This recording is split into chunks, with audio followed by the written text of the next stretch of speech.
started it yet, yesterday. I'm like supplemented for like a breakfast. I have that, the grapefruit, or that and a banana, that and a fruit. The Ways and Means Committee of the Board of Aldermen is now called to order. Mr. Clerk, would you please call the roll? Alderwoman Cruzen.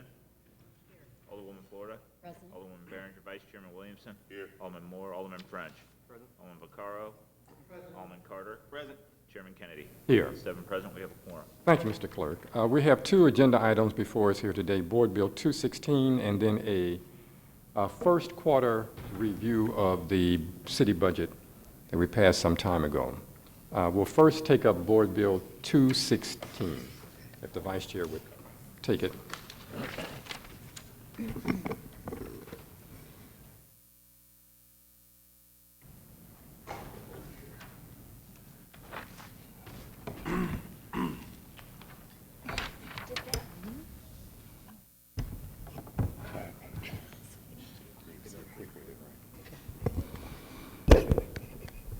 Okay, Mr. Sponsor, you're welcome to speak about Board Bill 216. Thank you, Mr. Vice Chair. Members of the committee, Board Bill 216 would unappropriate $250,000 from the Water Division's line item for professional services. These dollars, as we know, have been recently clarified that they would be specifically for a contract related to the Veolia professional services for the water department. Though for many of us that was not completely clear during the budgetary process, there is another step that we could take, and that is to simply unappropriate it.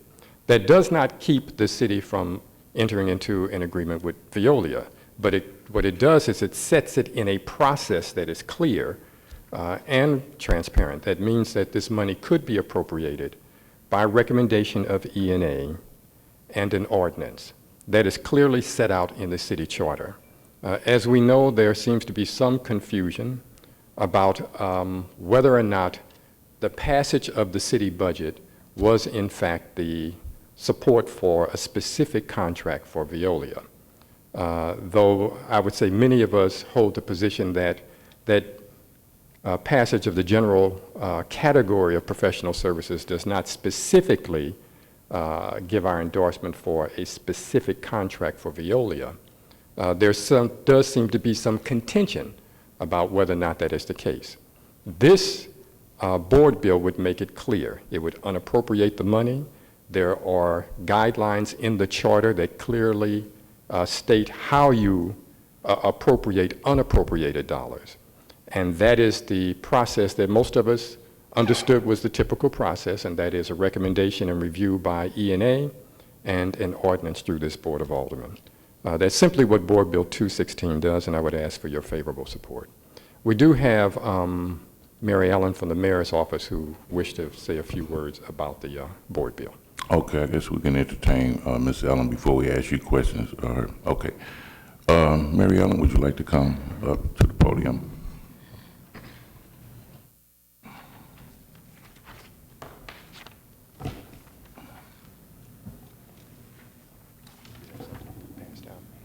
You have something to be passed out? Yeah.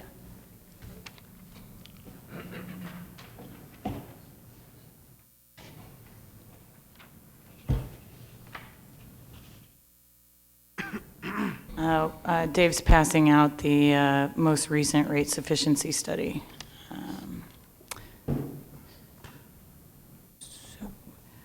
Chairman Kennedy and Vice Chairman Williamson, members of the committee, thank you for providing me the opportunity to speak before you this morning on behalf of the mayor.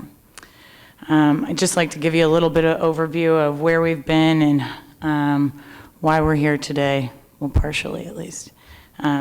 We are faced with stark challenges in managing the city water division.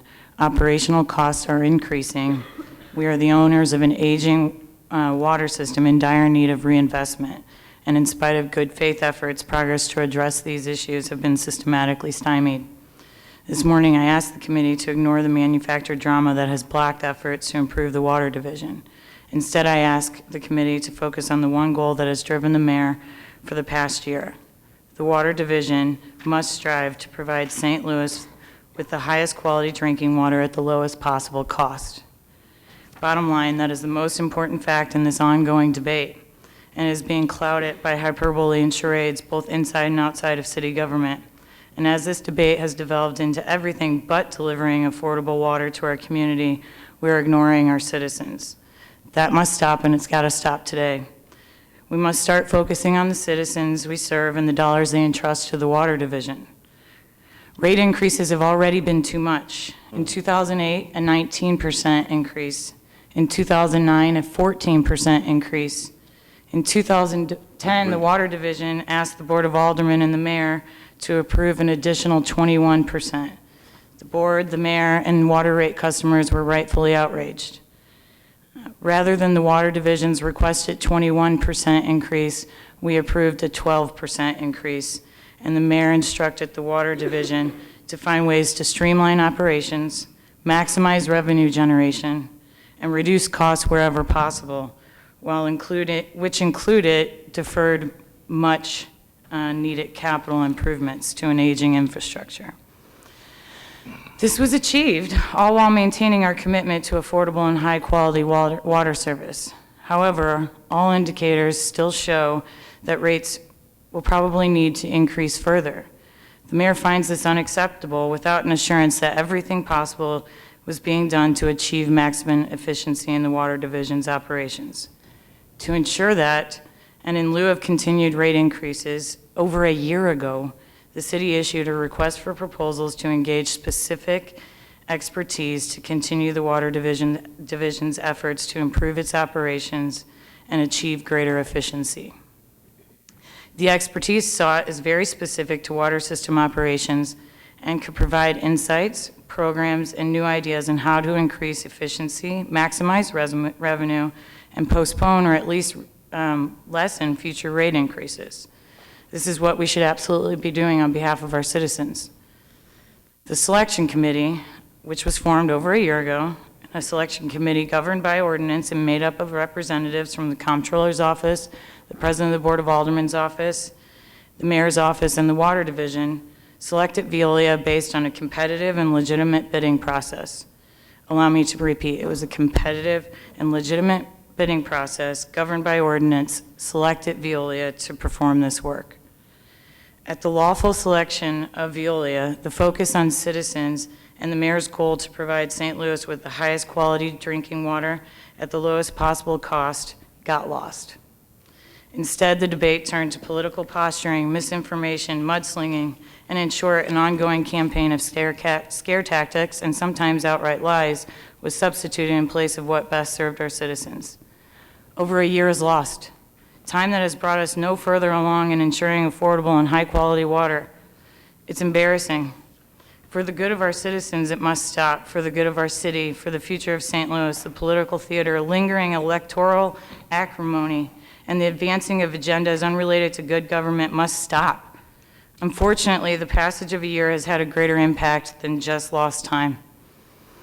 Veolia, the firm that was legitimately selected per ordinance to help improve the Water Division's level of efficiency, has decided our business isn't worth it. It's not worth the damage to their business. Veolia will not go forward with the contract they were legitimately awarded. Frankly, they can't be blamed. So, we're going in a new direction. We've asked MSD, the Metropolitan St. Louis Sewer District, to work with the city to identify ways to protect the quality of our water and hold water rates down. As we all know, MSD is not a water company per se, but they do know about water, aging infrastructure, and the need to provide the best possible customer service at the lowest possible cost. We should not expect the same level of expertise from them, but they have faced similar efficiency challenges in the past, and it's a starting point that allows us to turn the page on the past year and refocus on our citizens. In an effort to make rate increases a last resort and to ensure any possible increases are absolutely minimized, MSD has agreed to work with us to address the following challenges. 1, the structure and leadership of the Water Division itself. 2, concrete steps we can take in the short run to address our aging infrastructure and improve efficiency.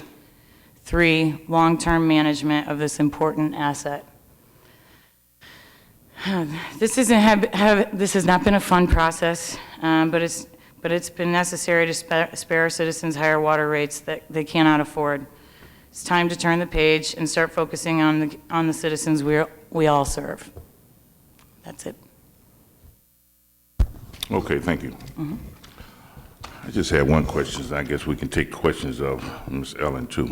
The appropriation of the professional services, has it been itemized or pretty much, broken down where we can kind of look at it to try to see exactly what Viola's doing to use the $250,000, how their appropriation, how they're using it, what they're spending the money for, in assisting the water department? Well, Viola has stepped away. They don't want to do anything with us anymore. But the $250,000, Right. that's sort of up to you guys to do. Right, I know it's not appropriated yet, but have they shown how they will use the $250,000? Well, had Viola decided they wanted to move forward, they would have responded to this, they did respond to this RFP and that proposal I had given to the board in the past, but I can give to you again. But and I do have the RFP here if you guys want to see the RFP that we put out over a year ago. I can pass that out as well. Right, okay, you would like to see that. Okay, very good. Alderwoman Cruisins, you have any questions?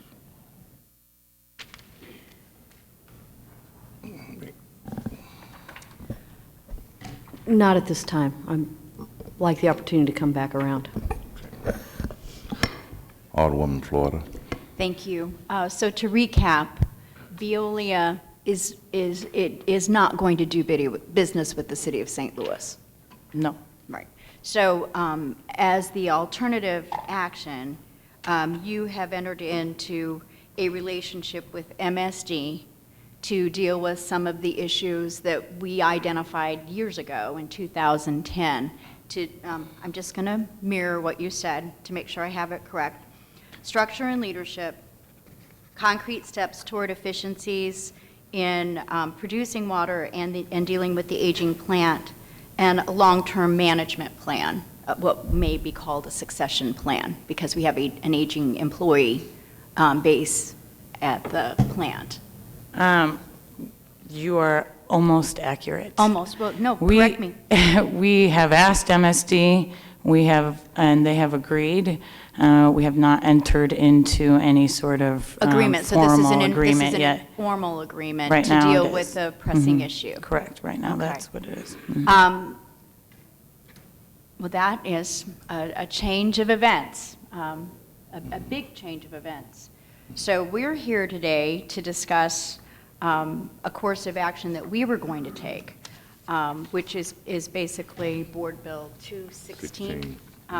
So 216 basically was removing the funds that we had allocated in professional services, which was for auditing and a professional consulting contract that could have been used with a company like Veolia.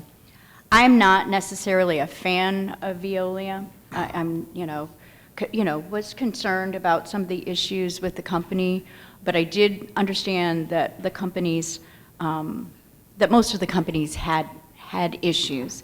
And so, since we're here to discuss 216, one, we know that we have an issue with the water division, and that we are trying to continue to deliver high-quality water at the best, lowest price. And although they're great at producing quality water, they weren't necessarily doing, had what they needed to successfully contain the costs and operate efficiently and deal with the long-term aging plant.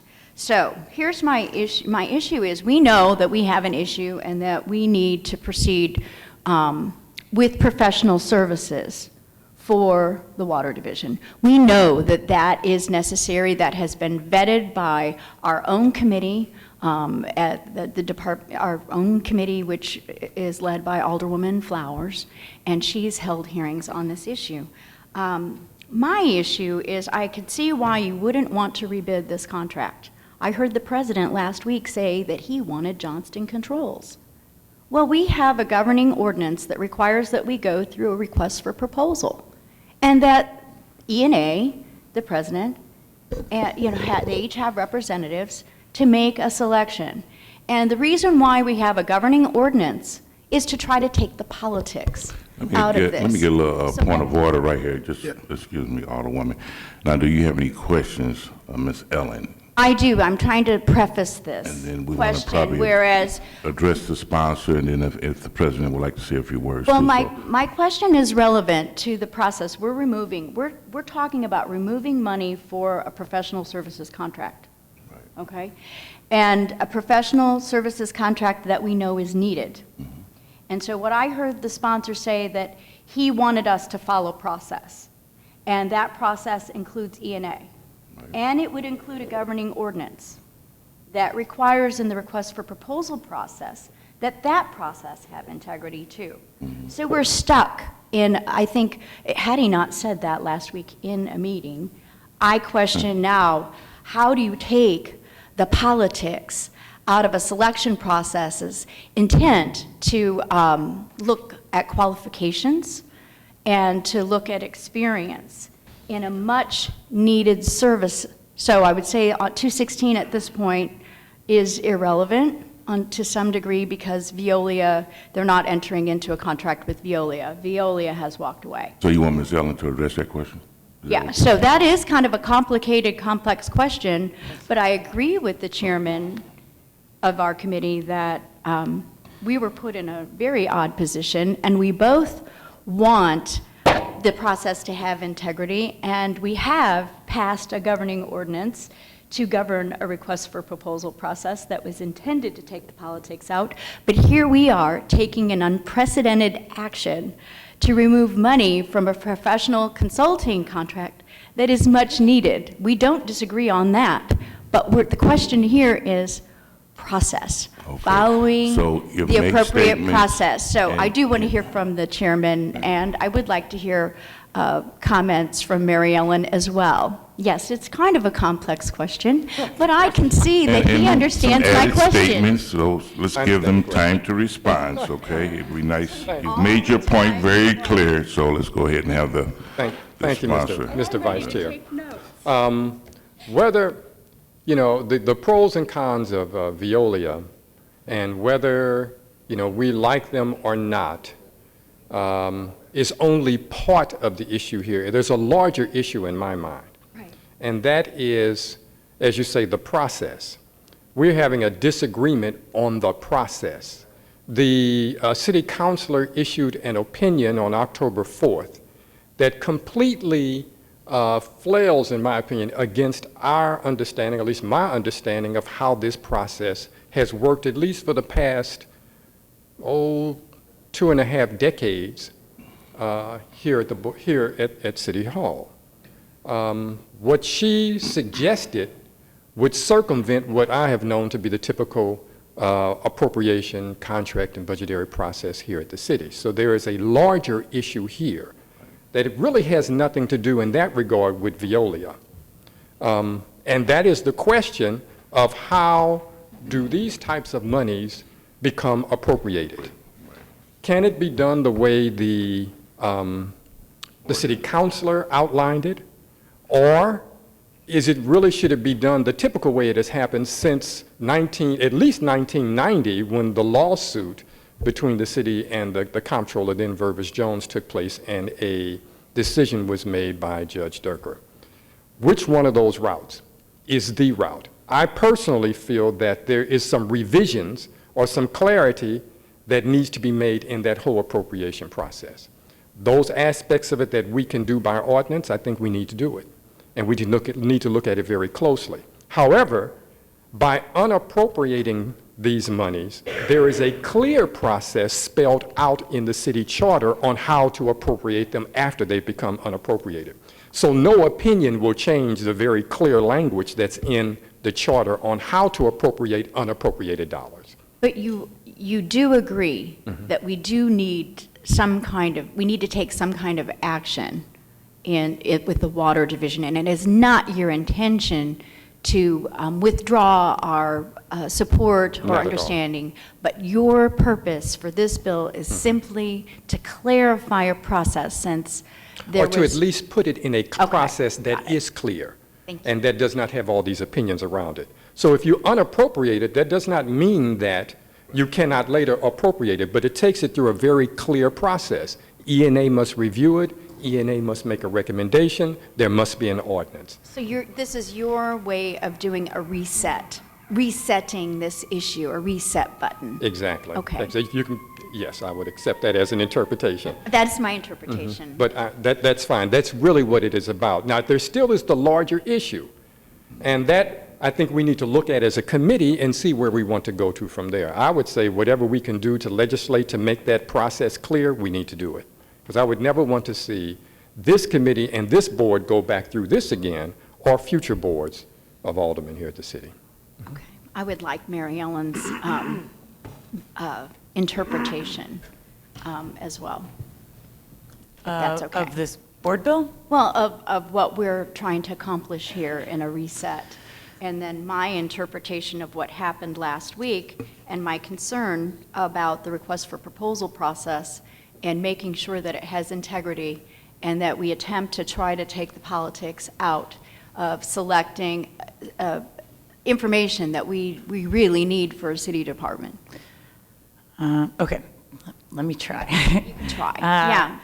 Alderman and I Kennedy think did a great job, I thought, of just summarizing the intent. We've been put in an odd position where I think, I shouldn't say we, I count on the checks and the balances, and personally liked at least my participation, and I can only relate it to the healthcare selection where we actually had to rebid it. But I would like to try to take the politics out of selecting, especially in cases like this, where it's easy to get off track about your intent of putting the people first, right? Okay, so let me try. It is certainly, as the Alderman Kennedy pointed out, it is certainly within the purview of the Board of Aldermen to unappropriate or appropriate funds, and his intention, the sponsor's intention to reset the process. That was good to hear. We do not want to go back to a selection committee for this process, for the operations assistance with the water division, for a variety of reasons. The main one being that it's been politicized. It has taken a year. We are going to try to work something out with with MSD. And we will certainly bring that back to you all, and maybe it's through that form of resetting of this. I mean, there is a larger issue of VNA's ability and the mayor's ability and the board's ability to appropriate and approve contracts. I'm not a lawyer, so I'm not going to pretend to tell you what I believe those to be. I'll let the lawyers do that. To answer, I think, one of your questions, I would agree, the RFP process has been, for a year long, politicized. So we're working in a new direction. I don't know what that relationship with MSD will look like. Certainly that will be discussed with all of you. But we got to go. I mean, the situation with the water division is not made up. The rate sufficiency study is in front of you. Since 2010, the water division has done a very good job. We should be proud of them. But despite all of their efforts, we are still facing rate increases. We have an aging infrastructure. So these issues need to be dealt with, and we really can't wait any longer. And last time we brought these rate increases before the board, before the mayor, before our water rate customers, they didn't want to take just the water division say-so that we needed rate increases. People wanted a second set of eyes, a fresh set of eyes, and maybe they will tell us that we are doing everything that we possibly can and there's nothing more to be done. But we need, I mean, I think everybody would agree if you got a bad diagnosis from a doctor, you'd want a second opinion. We got to move on. It's been a year. Okay, thank you. Right. Thank you. All right, you're welcome. Alderman French. Thank you. May I make one other response? Please, before? go ahead. May I make one Yeah, other you want to make a response comment? before? Okay.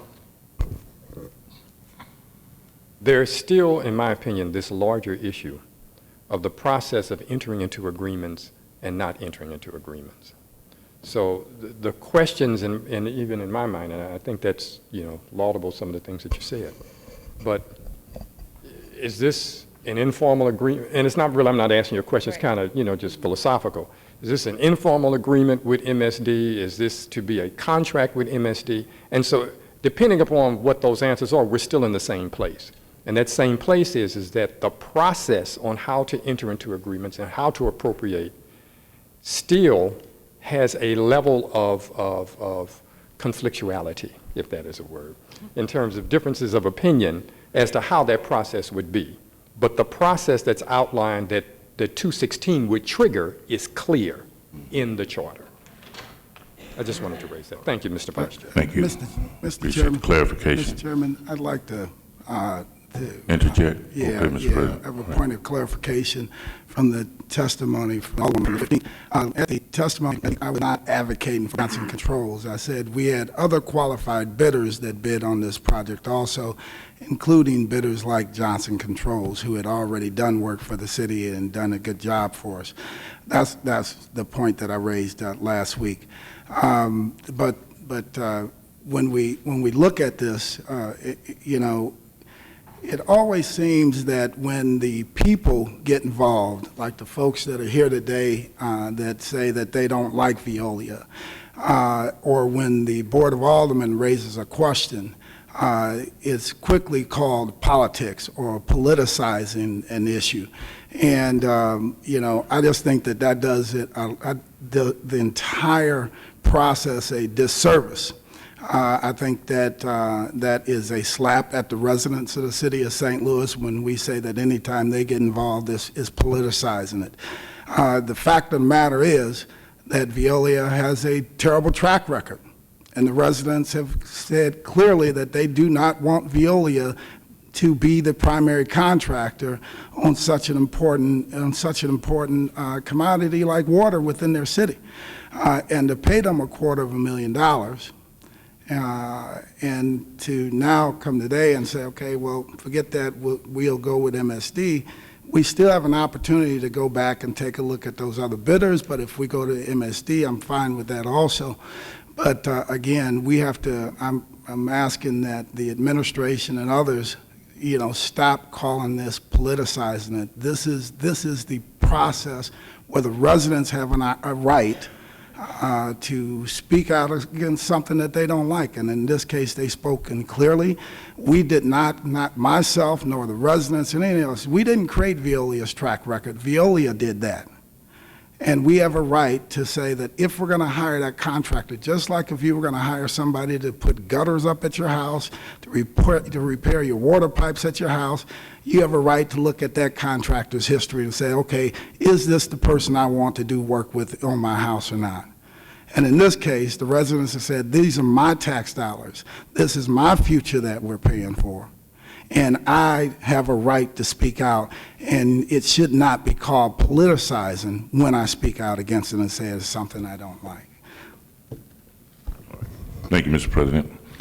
All right, Alderman French, you're next. You can go ahead. Yeah, thank you. I also like to respond to something said earlier that somehow that this bill and us defunding the water department in some way is the unprecedented step in this process. I think the unprecedented step was when the administration decided to go around all established funding mechanisms and try to unilaterally decide a contract. I'd agree with the president as well, is that when you guys keep saying that this is politicized, I don't think the people out here are here for a political reason. The people out here because they're citizens of the city of St. Louis and they don't like how the proposal on the table is to spend their money. So I think we have a responsibility to listen to them. And I think that this whole process really highlights, frankly, how this administration does not get along well with others. the problem number one was being unable to convince anybody, any other member on the Board of E&A, just one other person on the Board of E&A, to support this deal.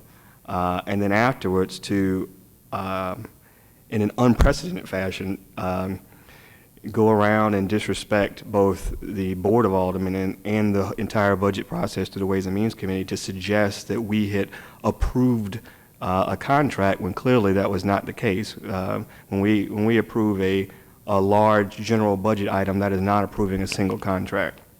And so, and then probably the worst example in the entire case was this letter that was sent over to the Comptroller's office demanding that she sign a contract. That's not really the way you get along with other offices. So I hope the administration has learned something from the situation. I hope they would be in the future more accommodating to other bodies, other elected officials, and especially to the will of the people when they show up en masse to voice their concern about a contract. I do have a question about this new proposal. So would this cost us money with MSD? I don't know that yet. We've just asked them to, if they'd be willing to do it, and they said yes, and we'll be meeting with them soon. So I do not know. It will cost someone, either them or us, and we'll have to go through the appropriate channels to do that. To respond to your previous statements, again, I'm not a lawyer, and I believe that we will be working with the chairman of this committee to look at the roles of E&A, the mayor, and the Board of Aldermen, and who is responsible for approving appropriations and approving content of contracts. I think that's a major difference between approving appropriations and approving content of contracts. And I would actually applaud the citizens that have partaken in this process. They really reshaped the content of that contract. All selection committees are public. They're public meetings. I think it's great that we've had as much participation as we've had. I think it would be great if we had more people attend the selection committee meetings as well. Secondly, I mean, I'm not going to get into the politics of the situation. I don't think citizen engagement is political. I think that mailers and lingering electoral politics and using these things as wedge issues. Mr. Chairman, is the problem. Point of order. We are here to discuss this bill that's before us. And then the last two meetings, the only time politics and lingering elections have come up is through this administration. And quite frankly, I'm highly offended by it. It cheapens the process. It continues to take the focus away from what's at hand.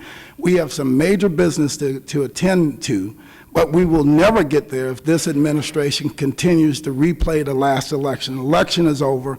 It only continues in their mind, and we need to stop it today. So I'm asking that we move forward on this thing without that. All right, I understand your point. And that's something I've been trying to do, is trying to kind of keep things in order. And we're addressing Board Bill 216, and also we have the Mayor's Administration, Mary Ellen, to speak on how they're going to go ahead and start working with MSD and looking at other ways to make sure that we can help our water department, because like she said earlier, and everybody understand, you know, we have an increasing of aging infrastructure, and we want to try to keep our bills down. So the process is basically to improve the water department for the residents of the city of St. Louis. So if we can keep our comments clear to those points of 216 and the clarifying the process of the ordinance that the sponsor has on the floor for us today.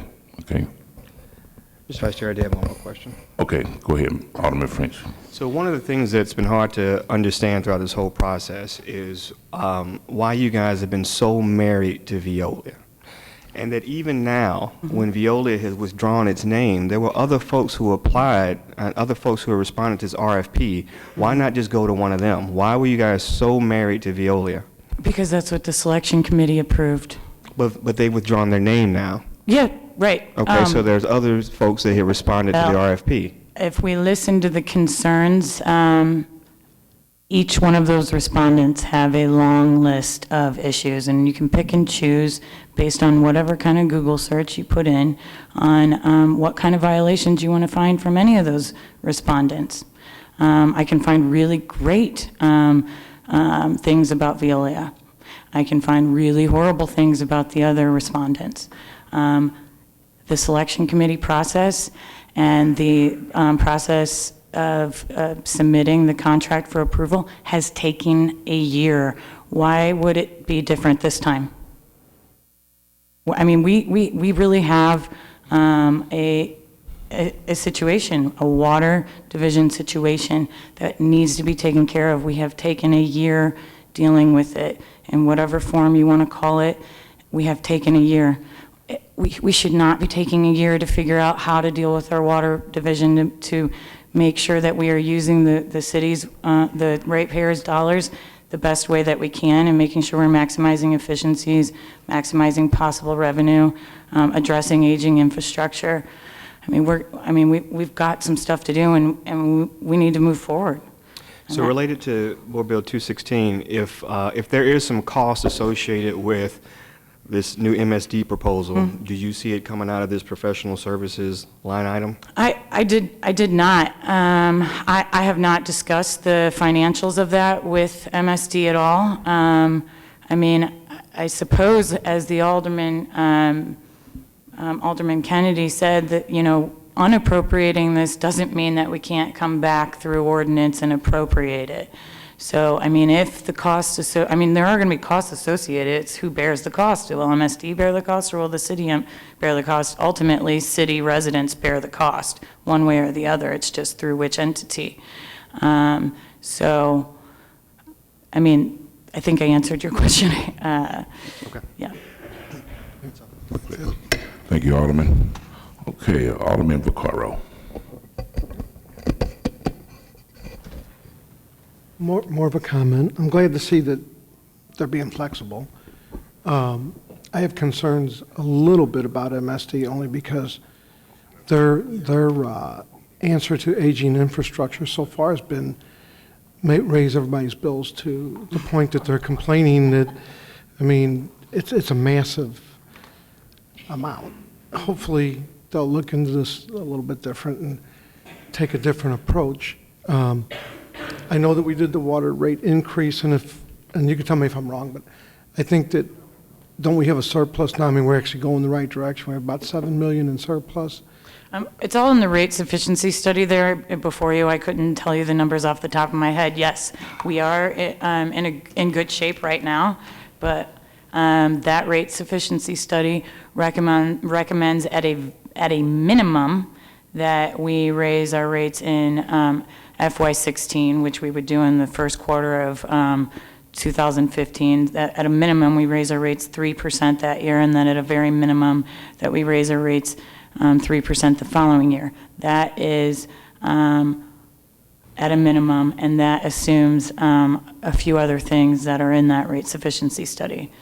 So we are trying to get ahead of this as opposed to operating in crisis mode at the very last minute and having to come and ask for really, really high rate increases. So we're trying to get ahead of it. Well, The longer you defer maintenance on aging infrastructure, the more likely it is that it's going to break and be more costly to fix it. I agree. I almost think we're better off doing a study of the infrastructure, the cost of how much we're going to have to spend to fix it, and then take the appropriate steps. And the only reason I say that, again, I know, and nothing bad about MSD, but these are the people that created the impervious water surfaces and things that brought them to court, and they were sued over certain things that they felt they didn't have to go to the voters for. And I guess I have, just a little, not a lot, just a little concern, and I was making more of a comment. And again, I appreciate the mayor's office willingness to try to find another direction to do this. Thanks. The president wanted to make a point real quick. Yeah, He has another meeting at 10. So. This question is for Mary Ellen. when we move this thing through MSD, are there plans, will Veolia be contracted through MSD to perform this work? I can't answer for MSD, and I mean, we have just asked them if they would be willing to do this, and they said yes. We have not negotiated any terms of the review. Okay, because I would certainly hope that would not happen, because again, we would be in this situation where the people of the city of St. Louis are feeling like they were hoodwinked yet again. There's people all over the city, and this isn't just a small coalition, but people all over the city that have major issues with Veolia. Some of the other people that were on that list of bidders, and virtually all of them, the other folks that are on that list of bidders, there was broad support all across the city and within the legislative branches of the city government that supported any of those others but Veolia, because they just stand so far beyond any of the other ones in terms of their record of poor performance, that I certainly hope that Veolia is not the contractor at MSD that still performs this work, because otherwise I wouldn't see why we wouldn't just go with one of the other contractors that are on the list, because again, there's broad support for virtually every last one of them, even within the water department itself. The engineers in the water department, a number of engineers within the water department, some of them have written reports on why Veolia should not be chosen and why the proposal they put forward was flawed. And that's not me, that's not the residents, that's engineers within the water department themselves. Okay, thank you, Mr. President. Alderman Carter. Not a question. President Reed actually stole my question. But just to follow up with what he said, and that is a huge concern if they can come back and contract with MSD. Is there something that we can get on MSD's process of what they plan on doing with this? I'm sure there is. I mean, this is, I can't speak for MSD. There is no, I mean, this is new. We just asked them if they'd be willing to do it, and they said yes. Nothing further than that. I suspect MSD will be getting a lot of calls today. Thank you. Alderwoman Cruzen. Thank you. Veolia withdrawing its proposal was a big shock to me. I think probably to everybody on this committee. That's why I didn't have any questions being the first one up. I think that the fundamental question here is whose responsibility is it to run the water department or the street department, or you name any other department? Whose responsibility is that? Is that the executive branch? Is that the legislative branch? Is that the Board of E&A? I mean, we have a fairly convoluted, I think, system here with the Board of E&A. It's kind of an unusual system. And I hope that what we're able to do here is clarify. It never seemed to be a question to me up until now, to be honest.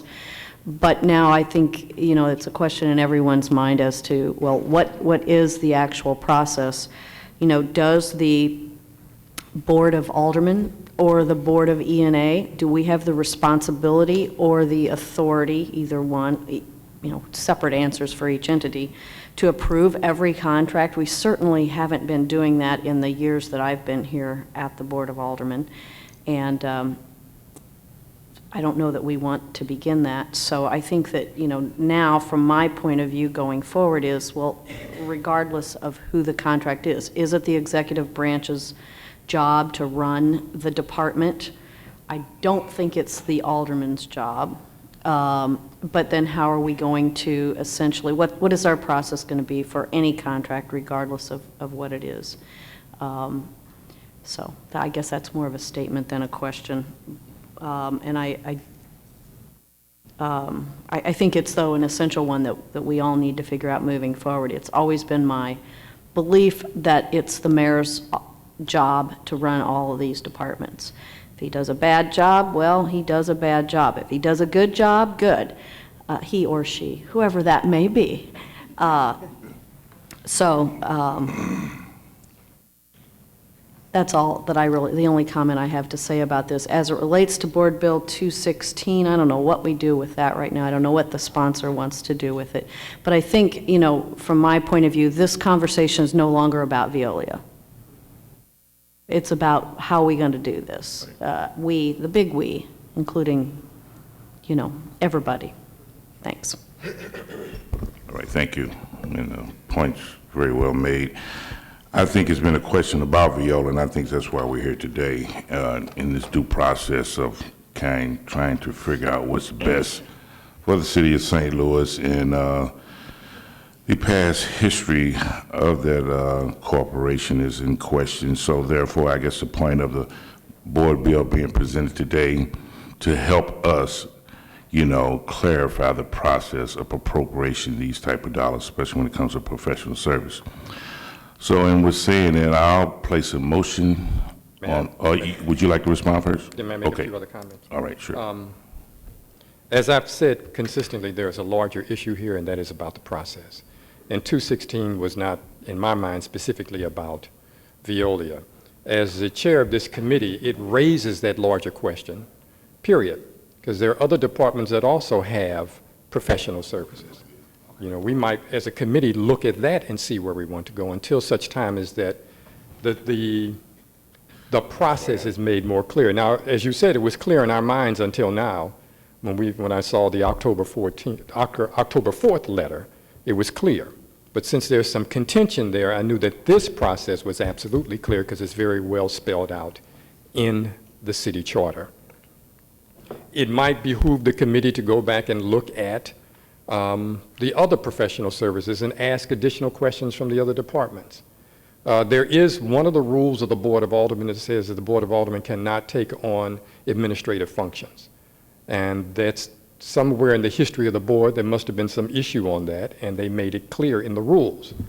Typically the executive branch has the capacity, because usually the executive branch is one executor, an individual, that they make closed decisions. That is the nature of the executive branch. But once those decisions are made and they begin to implement it, then there's usually some kind of public process that requires the executive branch where they make closed decisions among their staff. There's some kind of public process whereby there is review and other input that can be made on those recommendations and decisions that come from the executive branch. It seems with the city of St. Louis right now, when it comes to these type of contracts, it is unclear. However, the city charter does say that all appropriations are supposed to be specific and detailed. Now, if we required everything to be specific and detailed, we would still be reviewing the budget at that kind of level.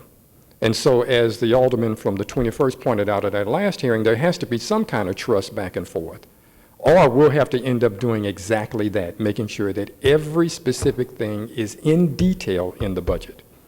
So yes, there are some areas that we need to really look at in the larger scale to address the process of contracts. The other thing I'd like to point out to you is that this bill cannot pass without review from E&A and recommendation. It would still have to go to E&A, this bill, before it could be finally passed at the board. I would still like to get it out of committee and at least send it over to them because another decision may be made in this area.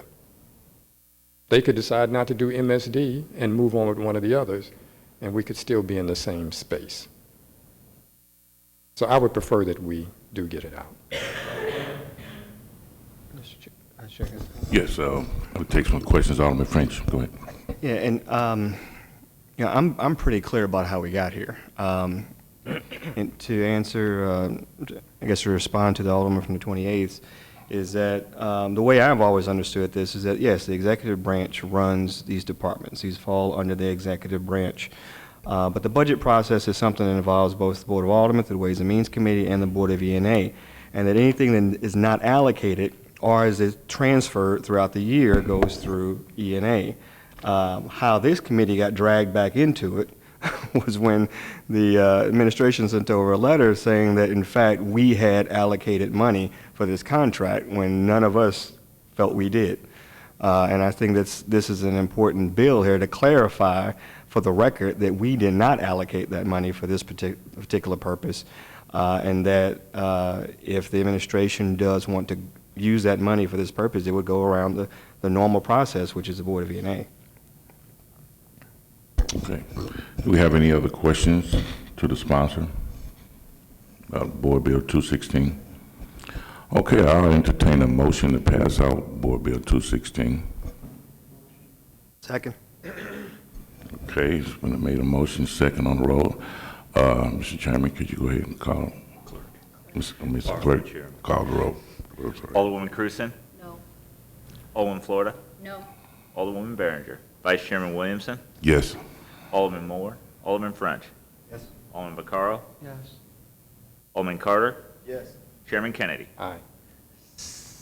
Pardon me.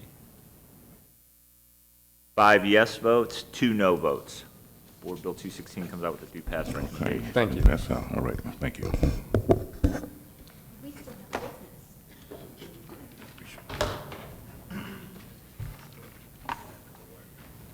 still have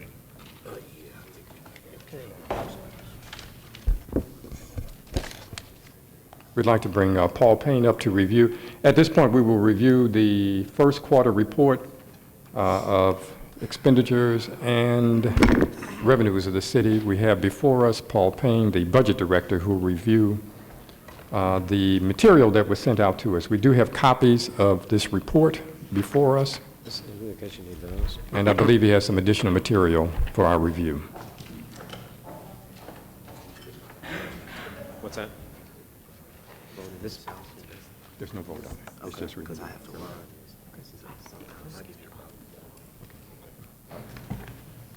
You're not Mike worthy. We're not newsworthy.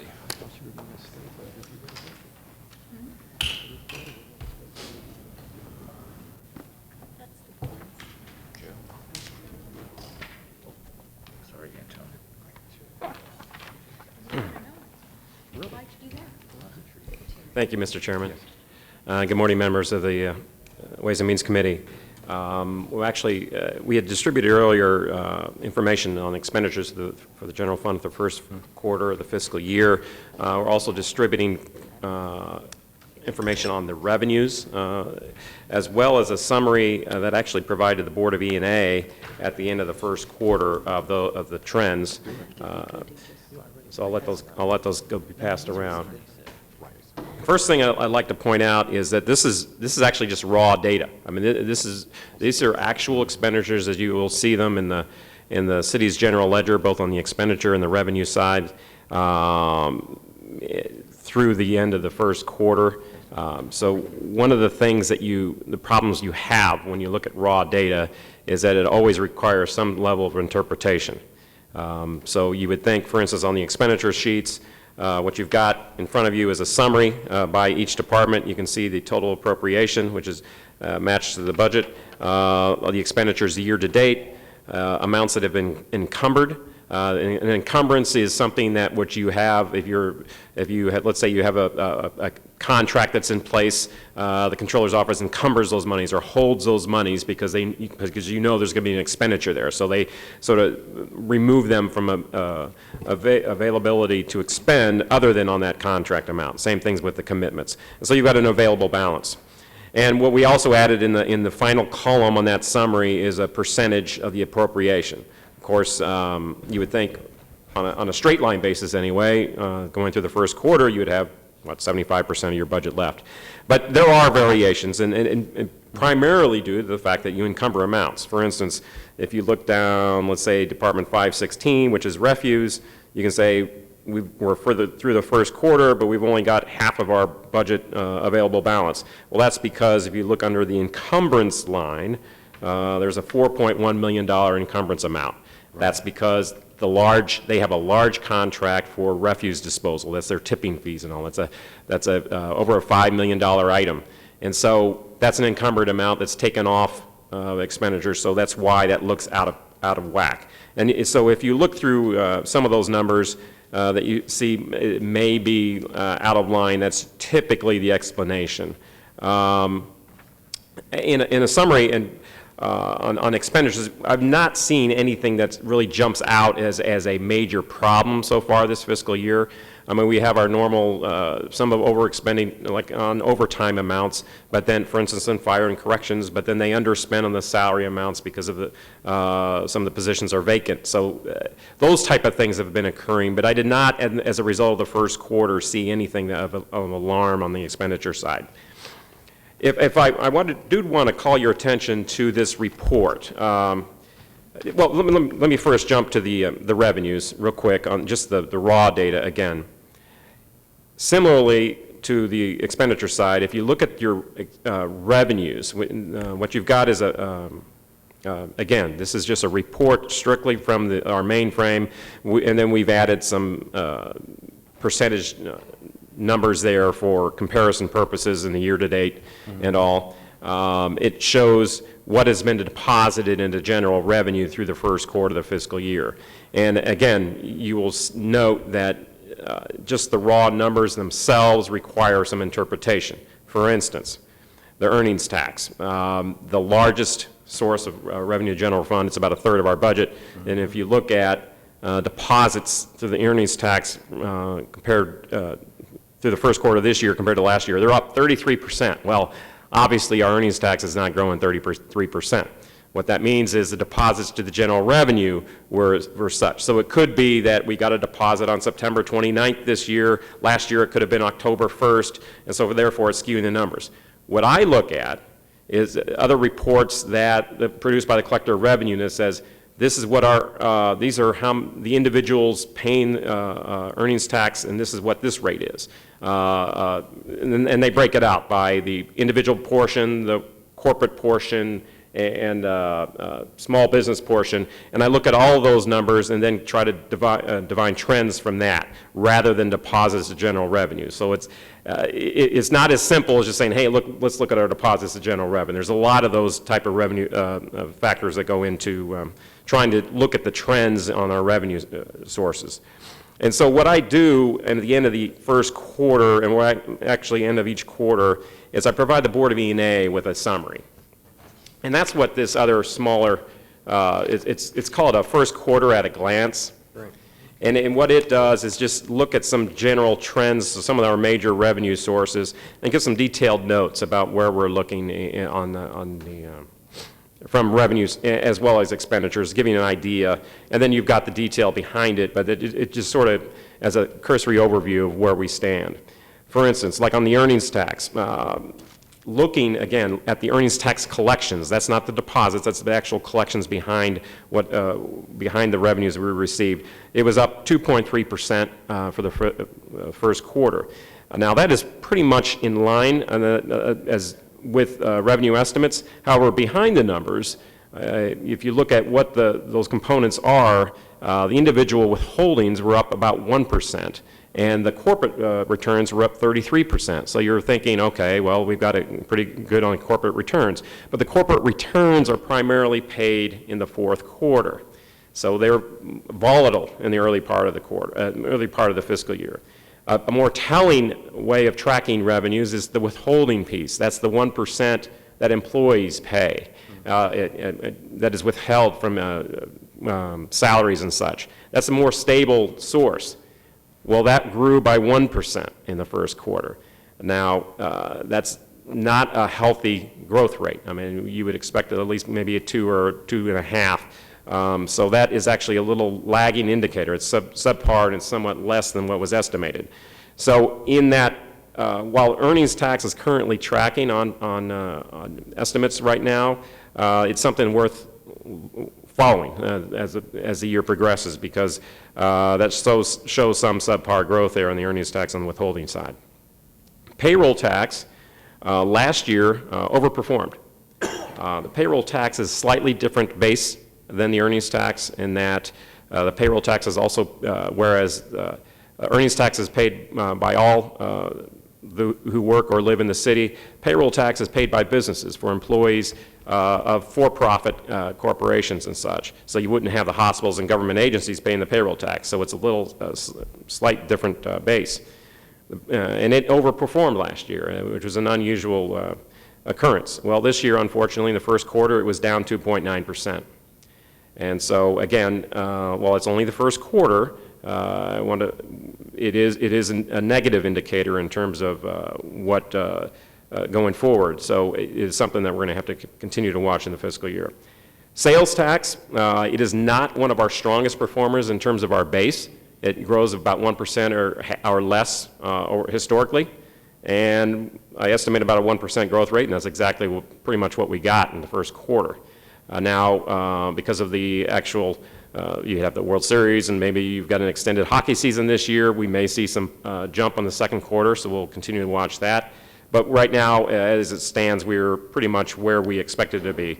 And you'll note that I've got 4 months that's indicated on the sales tax. That's because our report for October, we actually get that in before we actually do the third quarter report, so I actually throw the 4th month in there. Franchise utility taxes, the biggest component of the utility tax is electric utility receipts. Those have, the electric utility receipts were up 3.6% for the quarter, whereas the entire utility tax category was only up 1.7%. Coupled with the natural gas franchise tax receipts, they are very susceptible to trends in the weather. So you will have, so if you have a cold winter, then you'll see increases in the natural gas. If you have a hot summer or hot spring, then you'll see increases in electric receipts. Also, in UE last year, you had a rate increase, so that bumped receipts a bit. But right now, UE is trending up for receipts for the first quarter, slightly outperforming. Natural gas was trailing, but the natural gas doesn't really occur until the third and fourth quarters because of the winter season. So natural gas receipts through the first quarter is not something that gives you an indication of the fiscal year that much.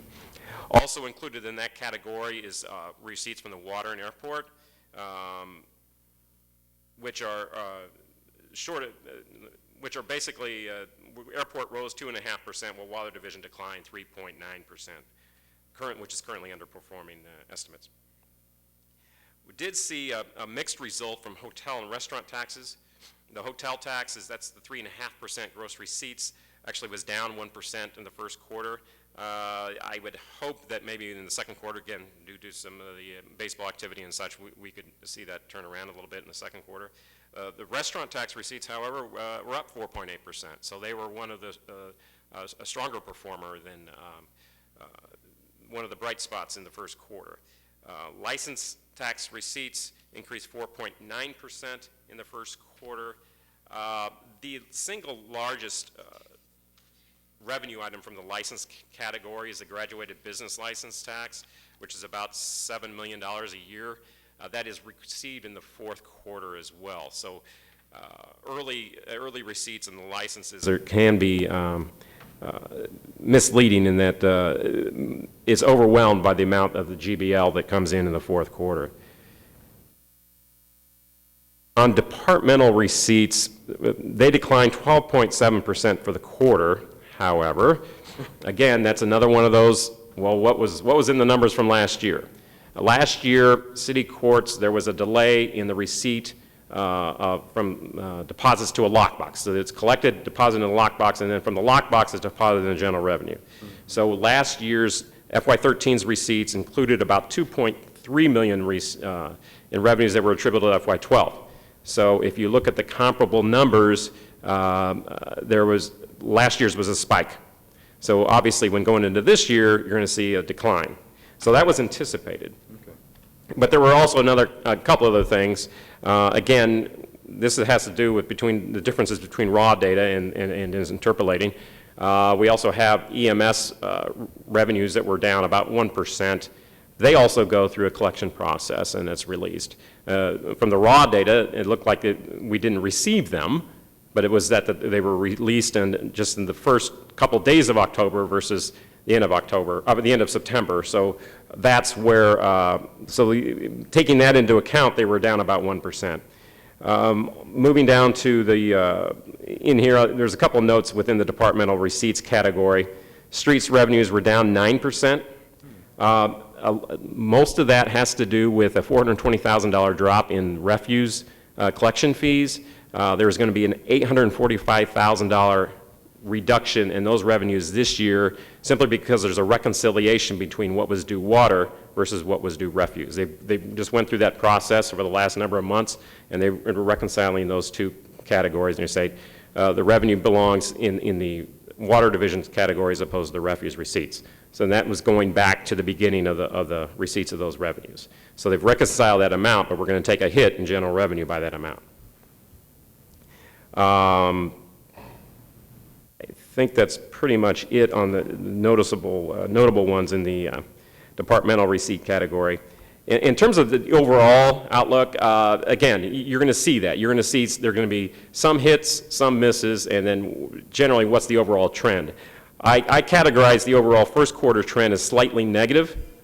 I think there were more negatives than positives on the general direction, particularly the payroll tax and earnings tax I'd want to keep an eye on because those are the larger proportionally.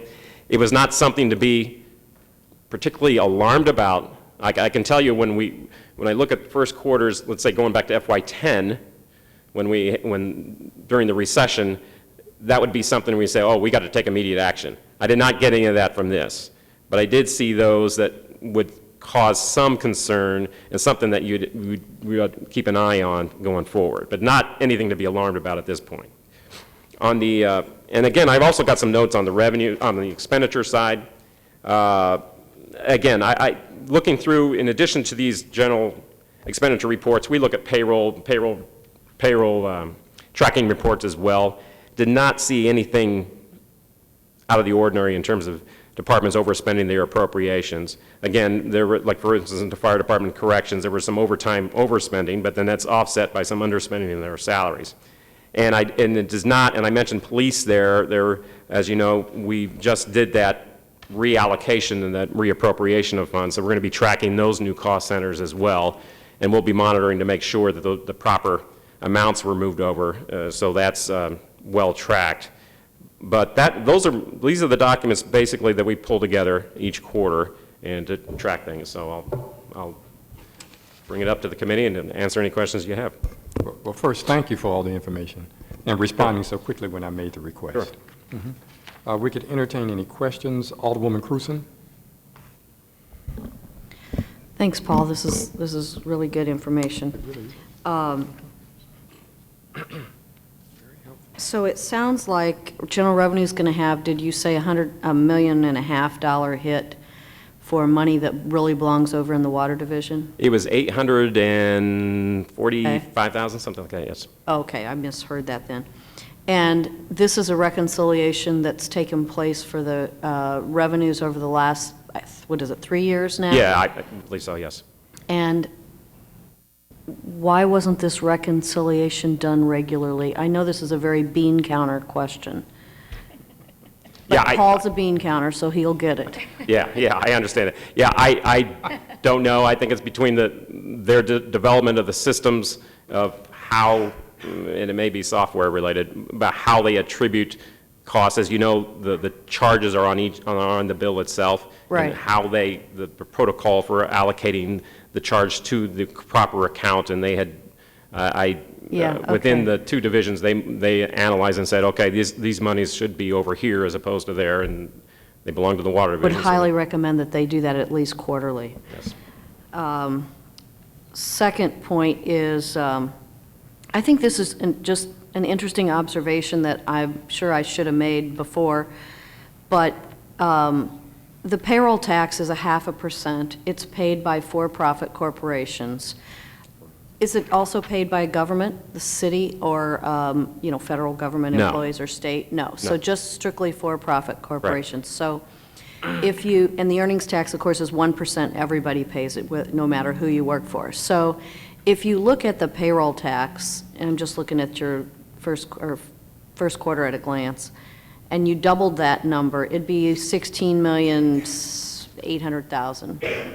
And you compare that 16 million to the number above it of the earnings tax, that says that only half of the people working in the city of St. Louis work for for-profit companies, unless I'm missing something here. Well, there is a component of the earnings tax that's also corporate profits.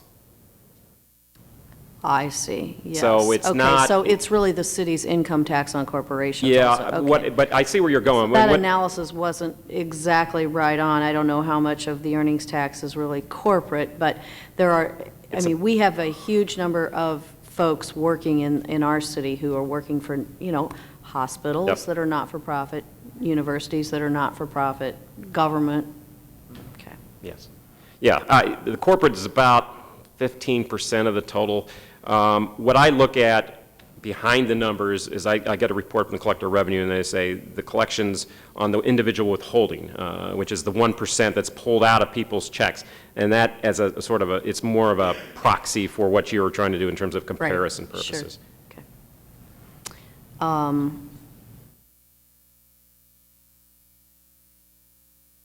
And restaurants pay an additional 1 cent sales tax on top of regular sales tax?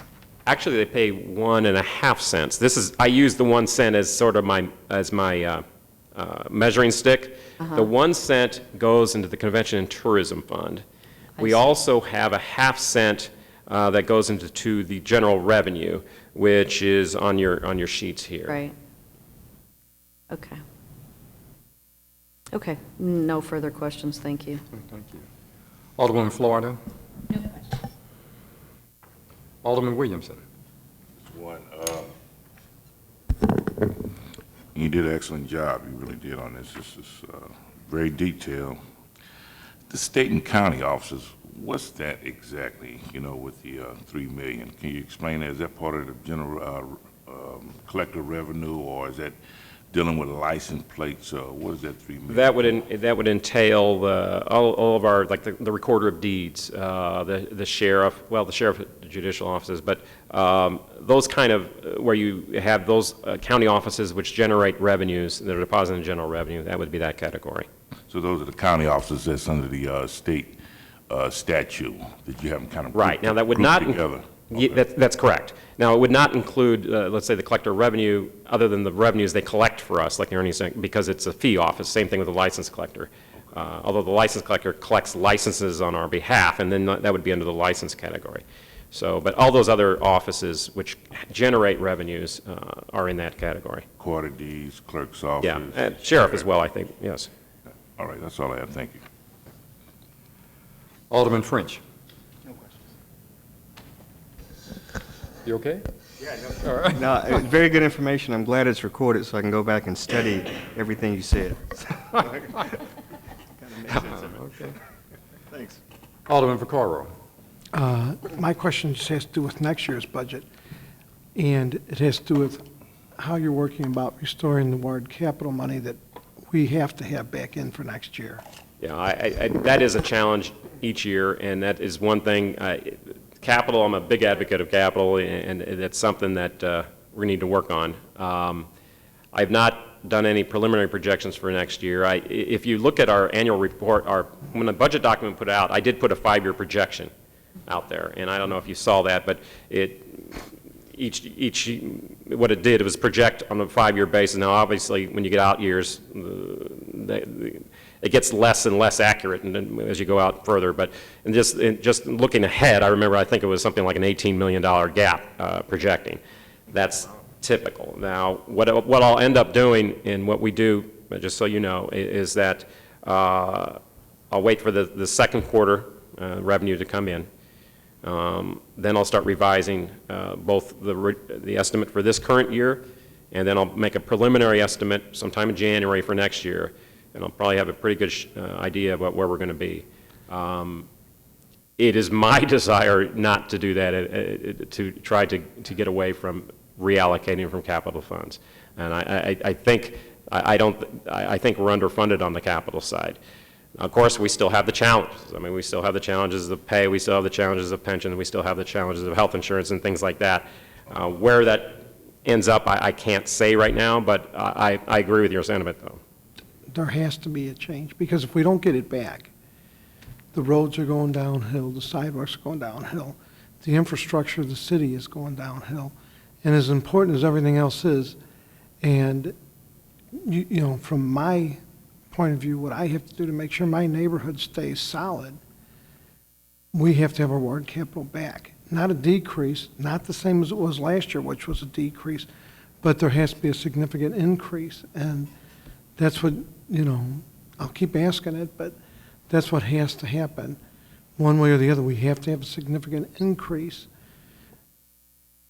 or the city streets and sidewalks will deteriorate to the point that, I mean, it's just not good. We're ignoring the neighborhoods, and we got to change that. I can tell you also that the capital committee is going through the process of taking a citywide inventory, and those who are members of the capital committee will know that we're looking at the long-term financing of trying to prioritize what our underfunded capital needs are on a citywide basis, and try to come up with a financing package to address that. So that's underway at the current time as well. Nothing further.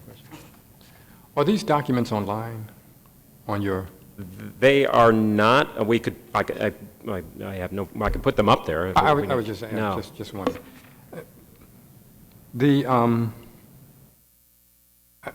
in the revenue outlook, you mentioned that the gaming receipts or revenues have been declining over the past several years. Yes. Okay. And do you have any notion of why that's the case?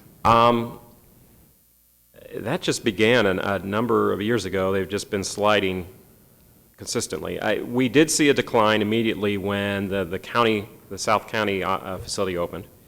Now it was offset by the development agreement payment, but it's just been down. Now, my understanding is, and if you follow this thing, in the area generally, we've seen most of the facilities have seen declines as well.